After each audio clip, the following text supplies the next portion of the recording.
as some would arguably say, Joan, the most prolific baseball player to ever play the game. And of course, everyone knows about the pursuit of Babe Ruth's 715 mark, and he, of course, accomplished that back in 1974, and went on to finish a 23-year career in the major leagues, hitting 755 homers. So, in my eyes, in my view, and many across the world, as far as sports fans are concerned and baseball fans, he'll go down as one of the all-time greatest, again, to ever play the game. Is there anybody playing the game today that reminds you of him, or was he sort of like a Babe Ruth where, you know, nobody will probably ever come up to the performance levels and the stats? You know, that's a great question, Joan. I think with this new generation of ball players, I truly believe the jury is somewhat still out.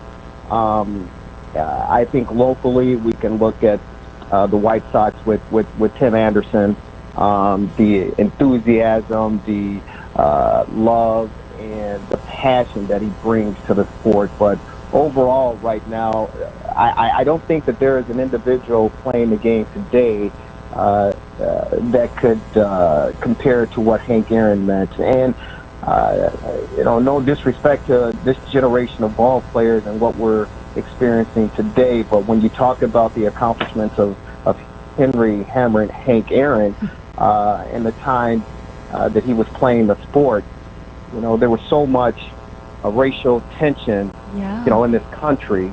And of course, he played in the Negro League, and you know, when he got the opportunity, when he got the call to move to the majors with the Milwaukee Braves at the time, you know, back in the 50s, there are a lot of Negro Leaguers who felt that he was making a big mistake leaving the Negro Leagues to go play in the majors because of the racial divide, but the fact that they didn't believe that he would be able to withstand everything, the pressures and the challenges to make it there. And he was better suited to play in the Negro League, and thank goodness, you know, Henry Aaron took on the challenge, and of course the rest is history. Boy, it's hard for me, and I'm sure hard for you, to just even imagine what players went through when sports were so much more segregated than they are these days. I mean, I can remember when I was little, it seemed like almost all of the pro basketball teams were white people, and I remember the myth was, what was it? Black people weren't fast enough or whatever to play basketball. And now you look at basketball teams, and I think you would say, well, you know, white people really don't have what it takes generally to play at the pro level. I mean, it's just amazing what a generation makes, and I can't imagine, but I'm very hopeful for, you know, the generation after us, Jerry, would look back on some of this stuff and go, man, how could that have possibly been? You know, how could that have been true? Well, you know, the interesting thing about your comment right there is the fact that a lot of these current athletes, they're not in touch with their past. They don't know a lot of history regarding their respective sports that they play in. And I think that's one thing that Henry Aaron was trying to do, is bridge the gap between the forefathers, those founding pioneers who paved the way for these current athletes and players. So he acted as an ambassador to the game. And that was one reason, again, he was here in Chicago numerous times throughout his, you know, his career as an ambassador, is to pass the torch and to let the younger players know that the reason you're having success now, whether it's monetarily or you know, the freedom to travel and, you know, luxury planes or stay in great hotels, is the fact that players such as myself paved the way and paid the price for you to have these, you know, these perks, so to speak. So he was true to the game, and he wanted the best. And Joan, it's interesting because when Henry Aaron broke the record, Babe Ruth's record back in 1974, as a young kid growing up on the South Side in Chicago, it really touched many of us African-American young kids because it shows that as a black man, as a black person in a country divided with racial tension, that we could overcome. And I can vividly remember when Al Downing threw the pitch and Hank Aaron cleared it out and the ball sailed over the fence in Fulton County Stadium. Henry Aaron, and you would never see this today, of course, but Henry Aaron, as he was rounding the bases, there were fans who ran onto the field, and there's an iconic picture of a fan running side by side with Henry Aaron between, I believe, second and third bases. He was ready to round third, and he was patting Henry Aaron on the shoulder to congratulate him. But at the time, Joan, back in 1974, leading up to that, Henry Aaron got so many death threats because our white brothers and sisters didn't want to see him surpass Babe Ruth. And so when this fan rushed onto the field to congratulate Henry Aaron, I think everyone had a collective hold of their breath because we didn't really know what was going to happen because it was live. And we didn't know if this fan was going to try to stab him or attack him or whatever the case may be. And, of course, he gave him a pat on the back. And Henry, to his credit and to his character, stayed in true form, rounded the bases, and he received the applause and the ovation from the packed house. But for us young folks, young black boys and girls in the black community, all throughout not only Chicago but across the country, it was a sigh of relief and a breath of fresh air that an African American male, a black male, surpassed. Some arguably say the best to play the game in Babe Ruth, eclipsed his number, and so it meant a lot when that ball went out of the ballpark that day in April of 1974. Jerry, thank you so much for sharing your insight and your memories of Hank Aaron. Hank Aaron, dead at the age of 86. Jerry, of course, you can hear this coming Sunday, Rewind Sports 60 here on WCPT. Jerry, thank you so much for doing this. Anytime, and I'll do anything for you, as you well know. Thank you so very much, and keep the faith and keep up the great work. Thank you, Jerry. We're going to be back. I've got some new COVID numbers for you. We'll be back right after this. All right, let's bring on the guest, Jerry Riles. He is a radio producer for a long time. He currently runs the Rewind Sports 60 on WCPT AM 820 in Chicago, and he produced radio shows for Walter Payton and Gale Sayers, football legends, not only in Chicago, but in football lore. They are huge. And here's the interesting thing. Hey, Jerry, welcome. Good to see you.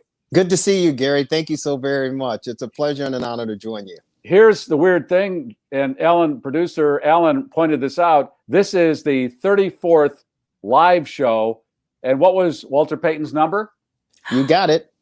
34. Okay. I'm just hoping for the mega tonight. Oh, the mega. There you go. There you go. Welcome to the show. And I can talk to you about a lot of things, but something happened this week when you were doing your show, and I really enjoyed it because I like when things are uncomfortable and there's squirming as you listen to something or you're watching a TV show and there's something very awkward and it comes right through the screen. And I think you had that moment, Jerry, and you can tell me your feeling about it, but you had the owner of the Chicago Bears on, George McCaskey, right? Yeah, exactly. And in the middle of the conversation, you kind of dropped this on him. Hey, why don't you give the Walter Payton family 1% ownership of the Bears? Yeah. And he didn't know that was coming, I would imagine. And I heard him squirm for about 3 or 4 minutes trying to get out of that. And he never responded to that in the way you would like him to respond. Have you heard back from him since? No, we haven't heard anything back from the McCaskey family or anyone from the Bears organization regarding that situation. And the interesting thing about it is I was thankful and appreciative that the chairman, George McCaskey, agreed to come on the show, because once the Bears were eliminated from the playoffs and their season was over with, many may know or may not know, but Chicago fan base were calling for the heads of the general manager, Ryan Pace, the head coach, Matt Nagy, people in the front office, because it was an embarrassment. It was a debacle, and we want to change. And so George McCaskey, they had their end of the season presser. He and Ted Phillips, the president and CEO of the Chicago Bears. And then they made individual media runs around the Chicago area, being on with the local sports talkers. And so we were able to be a part of that. And I was grateful and appreciative that he decided to come on. And of course, we throw out the questions. Is Matt Nagy coming back? What do you think about Ryan Pace? And we get the politically correct answers all throughout the interview for the most part. And he spent, I got to say, he spent 45 minutes on the air with us, which is phenomenal. And it's typically unheard of, to be honest with you, to have someone of his stature to be on for so long. But he gave us the politically correct answers. Oh yeah, we like what we're seeing. We're not happy with the season. Blah blah blah blah blah. But the question that I posed him, which had been on my mind for quite some time, and I've been carrying it around for some time, and that is ownership, representation as far as minority, ownership, because the Bears and the McCaskey family simply don't have that in their front office or their board or anything of that nature. And so I always felt that Walter Payton, he is synonymous with Chicago Bears and football. And Papa Bear George Halas loved him. He just simply loved him. And of course, for those who may not be aware, Walter Payton, who passed away in 1999 unexpectedly at a very young age due to cancer, he had placed a bid to become the first minority owner, African-American owner of a football team, the National Football League. And that, of course, was the St. Louis Rams back during the time when they were in St. Louis. And he was denied by the owners because he didn't get enough votes.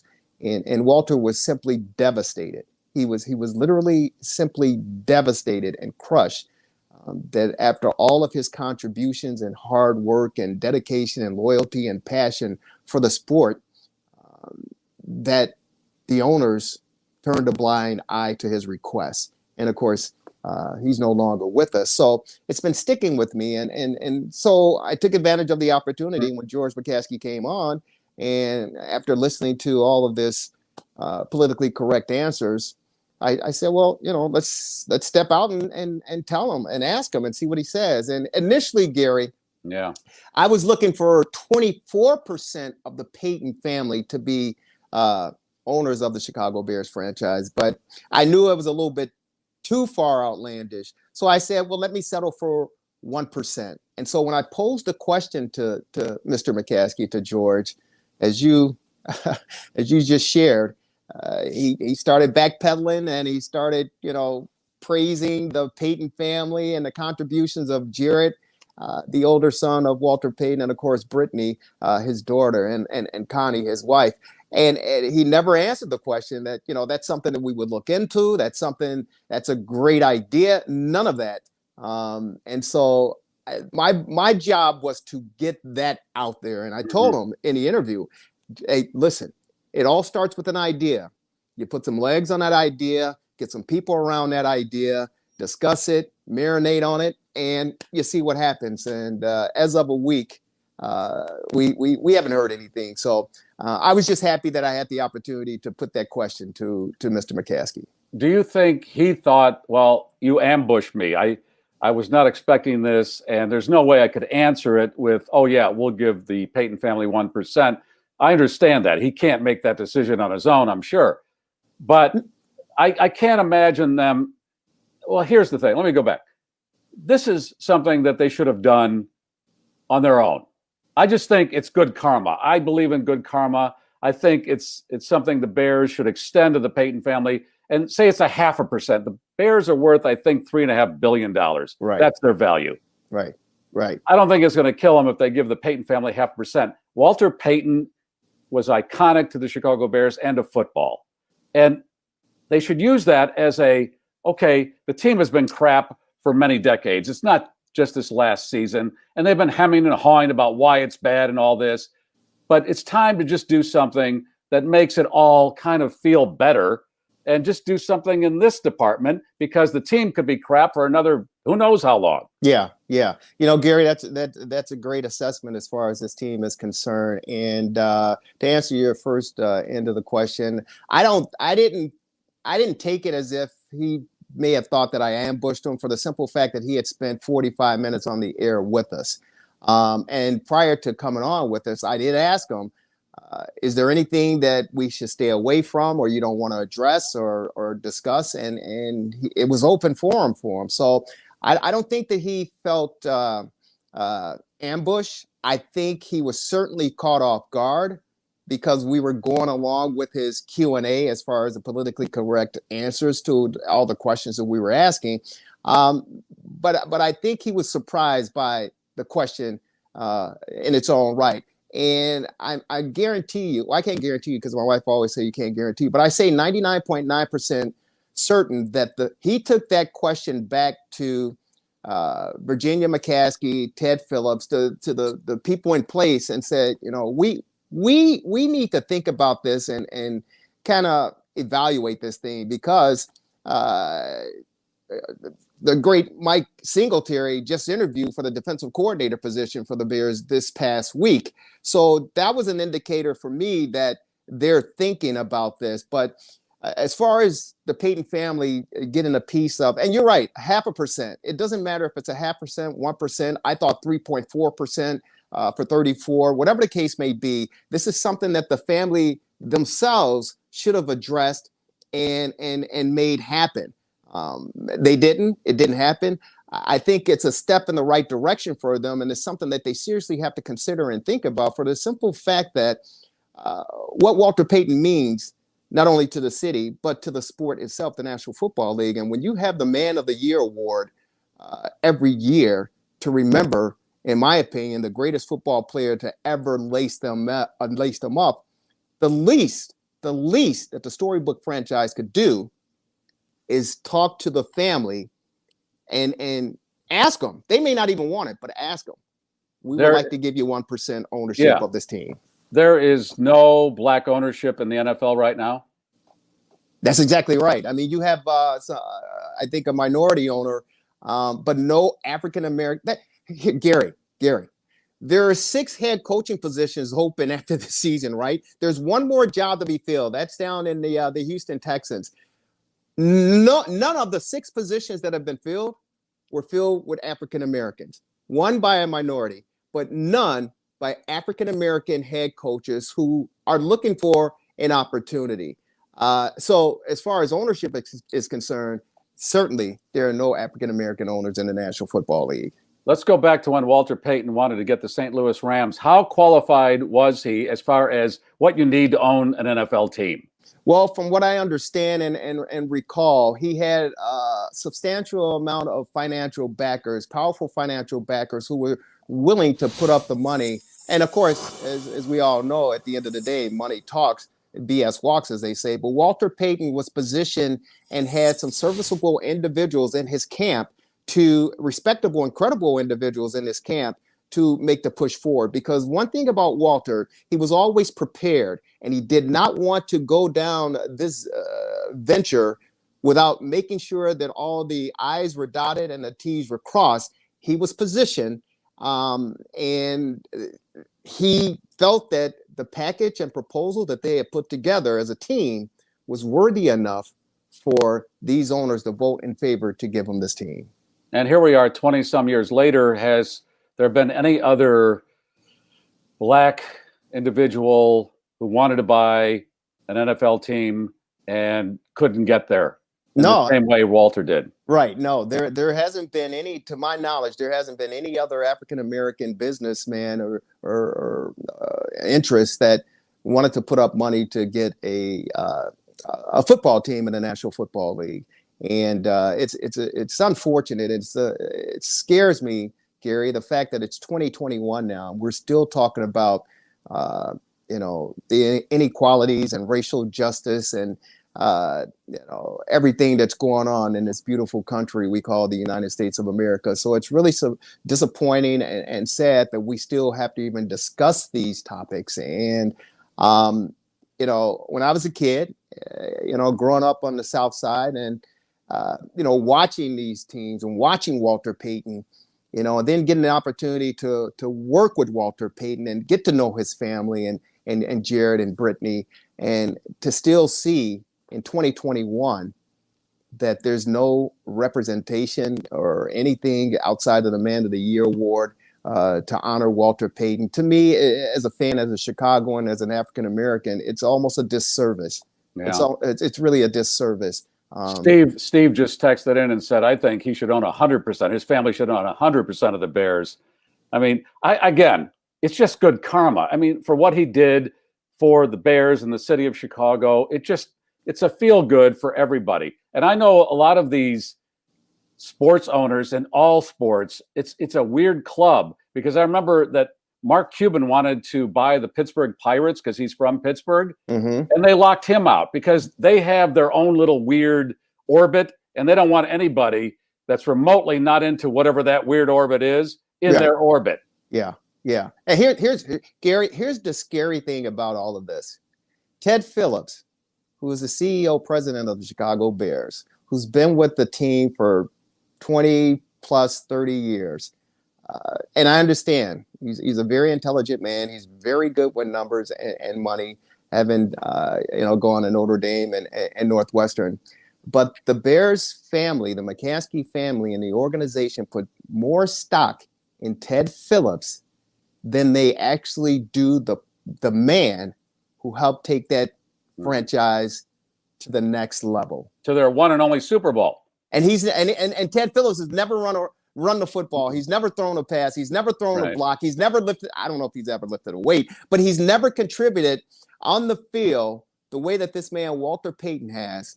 And for his family not to be recognized, honored, and again, put a proposal together and say, hey, we want you to be 1% owners in the Chicago Bears franchise. It's almost ludicrous to me. And I do appreciate the fact, Garry, that you're keeping this going. I just, when I heard it, Jerry, I thought, come on, it seems like a no-brainer. I know I don't have any skin in the game, but just as a good karma situation, like I said, okay, I saw this 2-part series on Tiger Woods recently. It's airing on HBO or something. And something was pointed out in this that I thought, yes. And I thought this before all of this came out, as far as Tiger and his troubles with women and all that. And when he came back to play the Masters, this thing is called the Masters in the South. Right there, you know there's something still not right. Garry, ding, ding, ding, ding, ding, ding, ding. You win, as we used to say back. You're the caller of the show, even though you're the host of the show. Because think of when all this started unfolding in 2020 with the George Floyd and Breonna Taylor and all of this. We kind of posed the question. We really didn't throw it out on our show, the Rewind Sports 60. But I asked, several people, do you think they should change the name of the Masters because it's called the Masters?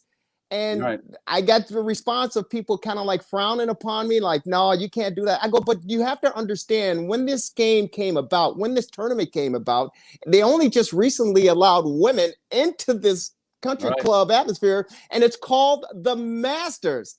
And Tiger wouldn't even be allowed in that golf, whatever that thing is, if he wasn't a champion. I mean, they wouldn't let him have the time of day. And the other thing I noticed is when he had the scandal and he came back to play the Masters, right about 6 months after, the guy that runs that thing, he had a press conference. They said, well, this is not the way we want our club represented, and he better shape. And I'm like, and Brian Gumbel was part of this, and he said, if that was a white player who did that, they would have never publicly beaten him like that. No. And it's true. This is none of our business, a lot of that. And I know I'm kind of one off from where you're at on this, but it's just weird stuff like the Bears, who have a park district running their field. Right. This is an NFL team. The Chicago Park District is in charge of their field. I mean, right there, it seems like it doesn't scream success to me. It doesn't. And again, we're talking about, a new era, and the Bears continue to practice their old way of business, and teams, organizations, they're running past them. And I give the example as far as moving into the next, century, or the next era. And you look at what happened with the Chicago Blackhawks and Papa Warts, how he ran the organization. And now most of the finances or the money that's made for the Warts family is through their liquor distributorship. So Papa Warts is like 18,686 fans come through the turnstile at the Chicago Stadium, UC, or whatever the case. He didn't care. He didn't care. If you can't watch it on television, so be it. Once he passed and Rocky took over, we see the success that the Chicago Blackhawks has had because they moved into the next realm. The Cubs did the same thing. They finally moved into the next era, and they won a championship. The Bulls are finally doing it after getting rid of John Paxson, who I love, and Gar Forman. But Michael Reinsdorf felt, hey, Dad, we got to move this thing to the next level, or we're going to lose. Yeah. And they did that. So the Bears are the only team in Chicago, basically, that are still practicing old ways of doing business, and it simply won't work, and it simply won't fly. Well, speaking of the Bulls, they got rid of Jordan and Pippen when they probably still had at least 3 championships in them. Here's the analogy I make. That's like getting rid of Lennon and McCartney in your band. I mean, what are you doing? And here they are, 23 years later, still trying to rebuild. Yeah. I mean, that's a whole different show, Gary. Oh, yes, it is. Yeah, it certainly is. And I think Jerry Reinsdorf is probably the best owner in the city of Chicago. But he has his flaws, and one of his flaws is, and I love to work for him, to be honest with you, but his loyalty to his employees. He's loyal to a fault. And that was the case with the Bulls and Jerry Krause, that he was so loyal to Jerry Krause and gave him the power to do whatever he wanted. And that's where we find ourselves today, 20 plus years later, trying to rebuild a franchise that the greatest of all time, Michael Jordan, built. Yeah. All right. And it's 35 years since the Bears won a Super Bowl. Yeah. 35 years now. I mean, come on. Something ain't right. Yeah, it's unbelievable. I had a chance to send part of the interview to Fred Mitchell, longtime scribe, award-winning Hall of Fame journalist here in the Chicagoland area, covering all ends of sports. And he applauded me and said, thank you, congratulations, and awesome. Because he understood and understands what it means personally as far as the family is concerned in the city, but what it means as far as race relations are concerned in this country and just in this city. And it was just something that someone needed to do and someone needed to put into place. And I guess I was the guy to pitch it to Mr. McCaskey. And again, I hope that it does not fall on deaf ears. No, so far, I don't see them all getting together. Oh, okay. How can we get that 1% to the Payton family? And I just figured after he was done with your conversation, he just went, oh, that was interesting. I'll forget about that. I hope it isn't that, but that's the way I picture the whole thing happening. Because when I see Virginia in the skybox eating the peanut brittle and the hot chocolate, she's almost 100 years old. Yes. Yes. Now George is what to Virginia? I don't know that whole Venn diagram of the McCaskey families. Yeah, I think that's like the grandson. He's the grandson to Virginia. Yeah, I believe that's exactly right. Yeah. Okay. Yeah. But okay. And here this weekend we'll watch Tom Brady, who went to another team, still in the playoffs. Aaron Rodgers from a smaller city, who's a marquee Hall of Fame quarterback, still in the playoffs year after year. Yeah. Here's the scary thing, and I pitched this to George, and again, he had a politically correct answer for it. I said, look at the Rooney family. I said, Pittsburgh. I said, they had 3 head coaches, and all 3 head coaches have won Super Bowls. Right. And their current head coach is a black head coach. Exactly. Yes. Exactly. And I go, look at the Green Bay Packers, from Bart Starr to Brett Favre to Aaron Rodgers, and his understudy is on the sideline. So the quarterbacking situation, they've been able to master that. But yet here in Chicago, we fall short of the quarterback. We fall short of the coaching. Garry, how do you fire an African-American coach who went 10-6, and you fire him because you wanted to go in another direction? And you're talking about Lovie Smith. They had right. It's not like they didn't have a black coach before. They had one. He's 10-6. We don't like what you're doing. Oh, yeah. You'd rather be 4-12 or 8-8 or whatever the hell you are now. Yeah, and when I brought the record, this past year's record, to Mr. McCaskey, I said, the team finished 8-8. He corrected me. He said, "No, Jerry, we finished 8-9." Yeah. So he was proud of an 8-9 record, indicating that they went to the playoffs. But that was sufficient for him to say, "Hey, we were 8-9 this past season." Yeah. And in my book, that's not success. No, that isn't. Jerry, I hope you enjoyed the homage to Ohio State that Alan put together at the beginning of the show. I see you have your Ohio State stuff in the back there. Go Buckeyes! And your son is there now? No. He was there. I attended the great Ohio State University back in the. I just missed the Woody Hayes days, but back in the 80s, my son fell in love with the university, and he attended in the early 2000s. God bless him. And he, once he graduated, he went on and got his master's from Northwestern University, the Kellogg School of Business. And he and his beautiful wife are happily residing, guess what, in Humboldt Park in Chicago. And Humboldt Park has changed considerably. But I said, son, you want to live in Humboldt Park? Now, for those who don't know Humboldt Park, explain why you're saying that. Well, Humboldt Park, again, when I was a kid growing up, we were terrified from the news coming out of Humboldt Park because of all the crime and the violence around that area.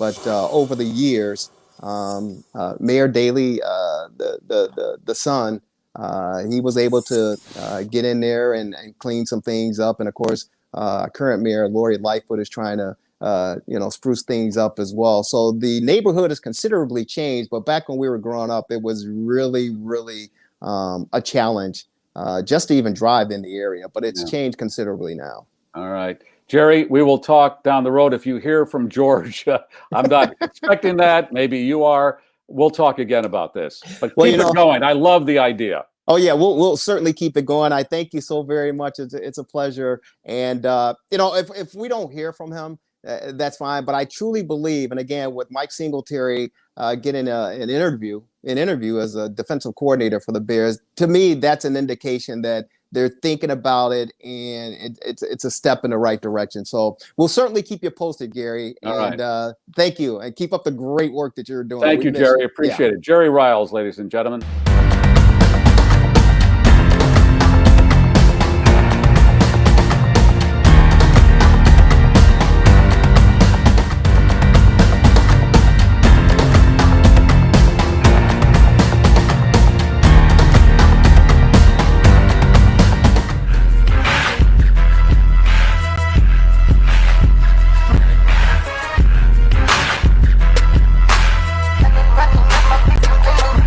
It's the freshest radio show in town. Feeling marvelous, I've been with Jerry Riles. It's the freshest radio show in town. Feeling marvelous, I've been with Jerry Riles. WCPT. WCPT. This the coldest boys show. You were getting the hour from 6 p.m. to 7. Chillin' with Lauren Cox and the man Marvelous. Shout out to Mr. Riles and the Italian style. You what sports is the only politic. WCPT. WCPT. It's the freshest radio show in town. Feeling marvelous, I've been with Jerry Riles. It's the freshest radio show in town. Yeah! Feeling marvelous, I've been with Jerry Riles. Ladies and gentlemen. Ladies and gentlemen. Welcome Welcome to another edition of the Rewind Sports 60. We're streaming live on Facebook Live, broadcasting from the illustrious studios of WCPT 820 AM in the beautiful, beautiful city of Chicago, in the fantastic neighborhood on the north side of Jefferson Park. Ladies and gentlemen, this is another edition of the Rewind Sports 60. Strap it down, the fastest hour in sports conversation. Yours truly, Jerry Riles. We got some banter going back and forth. We got a full house, ladies and gentlemen. We got a full house. So we want you to be a part of this full house extravaganza. Our number is 773-763-9278, 773-763-WCPT. Fastest hour in sports conversation. Let's get right to our illustrious panel, ladies and gentlemen. You love her. We missed her. She is the matriarch. Is that how you say it, matriarch? Yeah, that's how you say it. See you with the vocab. Of the best damn sports show in the city of Chicago, the Rewind Sports 60 on the best damn station, WCPT. Ladies and gentlemen, you love her. She was on assignment. She's back in studio and flexing the muscles that she had, ladies and gentlemen. And if you don't believe me, the chairman of the Chicago Bears, George McCaskey, will certainly let you know. Lauren Cox is in the house flexing muscles. What's up, Lauren? How are you? What's up, everybody? I missed you guys. We missed you dearly, for sure. How are you? How's everything? I'm much well. More than I was, for sure. But happy to be with you guys today, and just happy to be safe and healthy and all that, because it matters. Yeah, it certainly does. And of course, ladies and gentlemen, he's not over at Wrigley Field. Nope, he's not over there. He's not at what's the other one over there? Guaranteed Rate. Guaranteed Rate Field. He's not at Guaranteed Rate Field. He's not over at Soldier Field. Neither are the Chicago Bears. They're at home watching these playoff games as well. But ladies and gentlemen, you know, he's the man. He's not even at Wintrust Arena watching the Blue Demons. Blue Demons. The DePaul Blue Demons, but he's in the studios of WCPT. Ladies and gentlemen, he's known as the Marvelous One. He's Dan Marver. What's up, Marver? How are you? Hi, Jerry. It's good to see you again. Long time. Long time, man. It's like Groundhog's Day. I've never seen this many people in the studio. We got about 12 people in here. It's a party, ladies and gentlemen. It's a party. Yeah, and of course, right now the geezer game is going on. Geezer game. Well, hey, you know, we got one for you. I tell you who's going to win this game between the two geezers. Oh, boy. Somebody with a 5 Somebody with a B. 5 letters in their last name. Somebody with B. Yeah. Played in the Big Ten. Yeah. 40 years of age or plus. Future Hall of Famer. Yeah. Future Hall of Famer. Guaranteed. Take it to the bank. It's going to win the game to advance in the playoffs to face the Green Bay Packers. And ladies and gentlemen, I don't know how to introduce this guy. He is the man. He is the dude. He is the stud.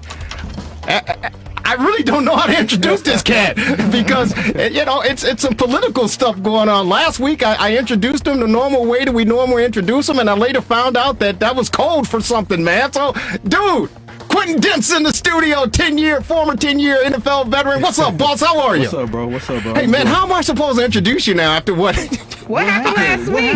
I think you were trying to tell me. So, 17th letter. The 17th letter in the alphabet. The Q. You say 17th letter in the alphabet versus just saying 17th letter. Well, hey, I didn't even know it until after I got off the show. Politics? What happened? What you mean? Well, that was code for Trump. I guess he was for QAnon. He was saying Q in the 17th letter. No, don't make him that. Wait, you didn't. I didn't see that. Yeah, man, because you were telling me last week not to, and I was like, okay, I didn't understand why, and then I saw that in the news report. That wasn't why though. What was the reason? I didn't like the alphabet at the end of when you say it. Oh, you don't like the way I say it? I don't like the word alphabet. You don't like it? Nah. So like alphabet Just soup. like 17th letter. Campbell's alphabet soup. You don't like that? Nah. Okay. But it's so I don't know what transpired over the past week or so, but at that particular point in time, the letter Q in the 17th letter, that was code for Trump telling QAnon, you know, orders what to do. Yeah. Wow, I didn't know that. I was tripping too, man. I didn't know that. I almost dropped my Campbell soup spoon when I was eating. I was like, you know, they're chunky. It's my year. It's year for the Q. He's Quentin Demps. What's up, man? How are you? Good, man. I'm marvelous, baby. Yeah, you said, well, he's marvelous. You're the 17th letter. Good, baby. And of course, ladies and gentlemen, we bring in 2021, a new year, a spectacular year, and of course, a blast from the past. We missed this guy. We love this guy. He is touring the country, and well, currently he's out on the West Coast, whether it's Las Vegas, whether it's Los Angeles, wherever it may be. This brother, he is the next Kevin Hart. He is the next, Chris Rock. Chris Rock. He is the next. Dave Chappelle. Yeah, Dave Chappelle. This guy is phenomenal. He's outstanding. He's stupendous. He's fantastic, ladies and gentlemen. He's in studios at WCPT 820 AM. He is one of my all-time favorites. I love this guy. He is known as Kelly Lee Williams. Go Chase Daniel. What's up, Kelly? Kelly, you got us? Uh-oh. They too busy filming and stuff. Come on now. Kelly, you got it on? Kelly Lee Williams is in the house, ladies and gentlemen. Man, it's good to see you. You got on your Harry Potter scarf. You got on your you got your ball look going, and you got on a Kobe Bryant skull cap with the bouncy ball. May Kobe rest in peace. Yes. But it's good to see Kelly Lee Williams in studio here at WCPT 820 AM. Before we get to Kelly, well, he's getting some technical issues, and we'll definitely get him on real quick. But I got to say, we mentioned that the chairman of the board for the Chicago Bears, George McCaskey, was on earlier. We had a taped interview with him, and we spent literally 45 minutes talking with Mr. McCaskey about a number of things, and he was on point. He opened up, I think. Well, Lauren, why don't you share a little bit as far as what you thought about the 45-minute interview with George McCaskey? Yeah, I think I need to find another team to root for. Why is that? Because I don't see how we going to win like this. I'm just going to be honest. No. Too much more of the same. What did you think of the interview? I think that he said what he was supposed to say. You know, he had his notes, and I just wasn't I didn't get anything different out of what he was saying, but more of the fact that it's going to be more of the same. I'll let you guys hear for yourself. Marvelous, what did you think? Well, I would totally agree with that analysis. We tried to make some suggestions as to what he should do, but all personnel decisions are outside of his hand, and he can't talk about anybody that's under contract. So that's about the end of that conversation. Well, there's somebody that we wanted to talk about, and Lauren, you mentioned it, was Deshaun Watson, who is definitely disgruntled with the Houston Texans and certainly wants out. But, of course, the chairman can't talk about that. But there are a number of other quarterbacks that were mentioned. We're going to play a portion of that interview, that 45-minute interview. We're going to play 17 minutes of it, and it's juicy. It's fantastic. It's compelling. It's insightful. I thought it was compelling, Lauren. It was. I thought it was compelling. It was insightful. Yeah, we did, and I say kudos to George McCaskey for taking the time, first of all, on Sunday to join us, and secondly, to spend 45 minutes with us to answer every question that we presented to him. Some of the answers were on point. The other answers leave you scratching your head. But before we're out of here, the fastest hour in sports conversation, we'll get an opportunity to listen to a portion of that 45-minute interview. Q. Can I just give Jerry some love right quick? I mean, not Jerry, but George some love right quick. Well, you can always give me some love, bro. George and I went to a Lecrae concert a couple of years back, and we jammed out and we had a good time in the back, man. So big love to George, man. So it was your personal relationship out of here. Hey, this ain't got nothing to do with. So it was interesting when you shared that. To a concert with a couple players, man. That says a lot about him and his character, man, for real. So it was you, the great Quentin Sam Acho. Went to a Lecrae concert, the House of Blues. Down, we picked him up from his house. We came in his house. We all went down there together. You know what I'm saying? We ride in the car, just listening to music, chilling and talking and stuff. And then we saw Lecrae, man. We was jamming out in the back. And he was dancing to Lecrae. He was trying to vibe with. He had a little two-step in it, you know. Oh, I thought you was gonna say he had a little something else. I mean, come on, Lauren. You're at the House of Blues. You're enjoying the concert. You gotta get your groove on. You were at his palatial estate? Yeah. Wow. So you got a chance to hang out at George McCaskey's joint? Yeah, for a couple minutes, man. Yeah, at least one of them. I'm sure it was the modest one. Did you have to drive through the guarded gate and everything? Nah, we didn't go to that house. Oh, y'all didn't go to that one? Nah, it was tucked away. Okay. All right. Did you see Virginia? Nah. Mrs. McCaskey? Nah.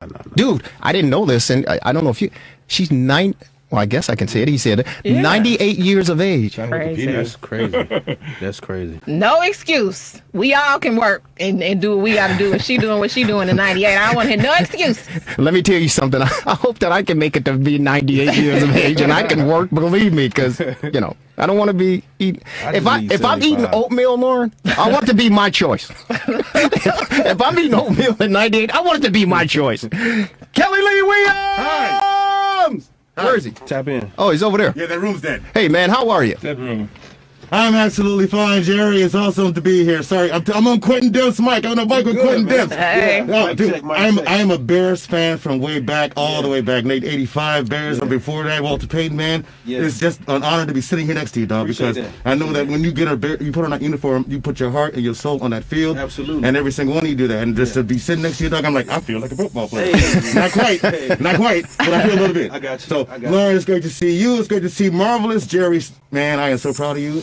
I am so proud of you. You know they're trying to run you out of here with pitchforks and torches. They don't want no brothers being here. No. It wasn't me they were trying to run out with pitchforks and torches. They were going up to Hallis Hall. Oh, were they? Yeah, they were going up there. They were taking the Edens Expressway, right? And they were branching off to 294 to Tri-State, and they were heading. They were going. They were on their way with the pitchforks and everything, man. Well, it's like a little 15 years too late. I mean, it should have been done a long time ago.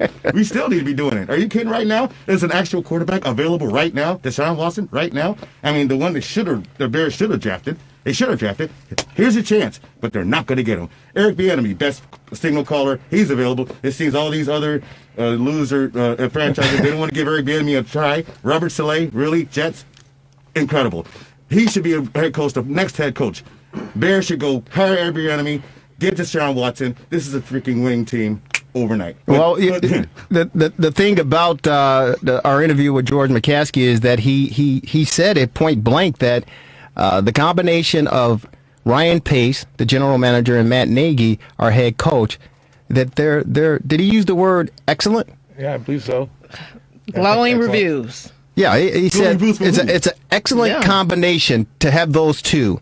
Ryan Pace. Those two. And Ted Phillips. Not Ted Phillips. Matt Nagy. Matt Nagy and Ryan Pace. That's an excellent combination to get us to where we need to be. And where to be is consistently in the playoffs and eventually the Super Bowl. Is Bill and Ted not available? Because obviously we can find a better combination of these two. I mean, I don't see that. Jerry, come on, you see this. You know that this is not working. You know, we Bears fans see this. They see that they're not really going for the top talent. If they were, Lauren, what did he tell us? He said he doesn't have anything to do with that. But he loved Mitch off of the field. He talked about Mitch off the field. Oh, man, he has so many accolades for him off the field. And I'm like, this is football. We want to know what he's doing on the field. We all see what he's doing on the field. And Q, guess what I told him? What? I go, wait a minute. Wait a minute. He's a great guy off the field. I mean, he smiles, he's nice, he waves. I go, wait a minute. I can do that. I can do that. That Quentin Demps can do that. And then he countered and said, well, Jerry, can you throw a football down the field? I go, well, wait a minute. That's a trick question now. That's a trick question. But if you ask me to hand the ball to David Montgomery, I can do that. Yes. If you ask me to throw a flare out to Mooney, I can do that. Now, if you want me to throw the ball 50 yards down the field, give me a couple, let me warm up a little bit, get the shoulder going, and I can do it. Well, Trubisky can't do that either. You need some stem cells or something. You can do it, Jerry. You can do it. Yeah, but I mean, Lauren, she hits it right on the head. The fact that, and we understand, and the Bears have some issues with, a current player now as far as off the field antics are concerned. But we understand as Bear fans and media types that you want a good character individual away from the field and the facilities. You want a clean, well, I don't know if you want a clean cut individual, but you want an individual who is a law abiding citizen and not going to get in trouble. And so we get that. But the reality of life is it's life. And people are going to, especially when you talk about a 21, 22, 28, 30-year-old, hell, you talk about a 60-year-old mug. But for the most part, if you're talking about these athletes, and Q, elaborate on it, you're talking about a young group of individuals age 21 to 31 on average, making the most money they've ever made in their lives. Yeah. And you're saying, okay, practice is over with, film study is over with, whatever the case may be. Go out and we want you to be responsible. Yeah. But, dude, that's a tall task order, especially in a major city like Chicago. Yeah. And so players are going to be human because that's who they are. So to tell us, well, we want a clean-cut character, individual and someone we understand that. Yeah. But people get in trouble, man. I mean, you want the best of both worlds. You want somebody that's clean-cut that can also play too, but you got to you got to like pick a side. You got to like, take the good with the bad. You know what I'm saying? Like most times, and So what was it like for you though? What was the it? position too? Like at quarterback, you definitely want somebody that's like that off the field, right? Right. But if you got a cornerback who kind of messes up a little bit here and there, it's more lenient. But if you got a quarterback, the face of the team, you definitely want a guy that's like really, really good off the field. But most positions is just like hit or miss. Yeah, but the problem for us, and feel free to jump in. The problem for us is that again, we're sitting home watching the two, arguably two of the greatest quarterbacks of all time squaring off, Tom Brady and Drew Brees. We saw, and wow, Patrick Mahomes, we could have had him. And I don't know if he realized where he is right now, because if you watch that game, and congratulations to the Kansas City Chiefs for advancing and for the Cleveland Browns to make it, but they tried to bury his head they tried to bury that brother. No question. It was unbelievable. But we talk about Lamar Jackson, who wins his first playoff game. So we're talking about Deshaun Watson. These are athletes who are playing at the elite level, trying to get to the top rung of the ladder. And as far as off the field is concerned, I would classify those guys as character guys who I'm proud to say, hey, they wear our uniform. But for whatever reason, it seems as if the Bears, I don't know if they're wearing rose-colored glasses or what the case may be, but to put Mitchell Trubisky in front of us and tell us he's a great guy off the field, it's kind of like sends a few question marks, to be honest. Basically, what I also gleaned from the interview was that it seems as if George's head is stuck in the sand. I mean, he didn't seem to grasp the fact that these people are not producing. 3-6 playoff records since 2000. That's not success. No, in no shape, form, or fashion. So I feel like it is what you're saying. He's not looking at this the right way, and their decisions that they're making stem from that. It's unbelievable, Marvelous. And we gave the example, and again, we'll play 17 minutes of the 45-minute interview in this second half hour, the fastest hour of sports conversation. But I kind of like rattled off the other franchise organizations here in Chicago as far as what they were able to do. Of course, the Blackhawks with the addition of the female player personnel woman that joined the franchise to bring some diversity. But the fact is, the Blackhawks made some changes, some key changes, and of course they win multiple titles. We see what the Cubs were able to do by making changes and winning a World Series title. We see what the White Sox are currently doing, and I got to get my arm back here, because they listened to me to get rid of Ricky Renteria, right? But the White Sox are making moves because they want to win a World Series championship already to add to the 2005 championship. So, and we see what the Bulls are doing. Yeah. They got tired of all this mediocrity and nonsense. They cleaned house and they brought in a new administration. But for whatever reason, the Bears are, and you heard it, you were part of it, they're locked into this regime believing they can get us to the promised land. Well, unfortunately, we weren't talking to the person that's going to be making personnel decisions. And, I mean, you could talk about a lot of quarterbacks that are out there. I don't think they're going to pick up Colin Kaepernick, for example. What? Are you kidding me? Stop the presses. But so in terms of the interview, his answers are pre-prepared for the most part. I mean, actually, there were a couple of things that came out that were, where you kind of got him a little off guard, as you will hear coming up.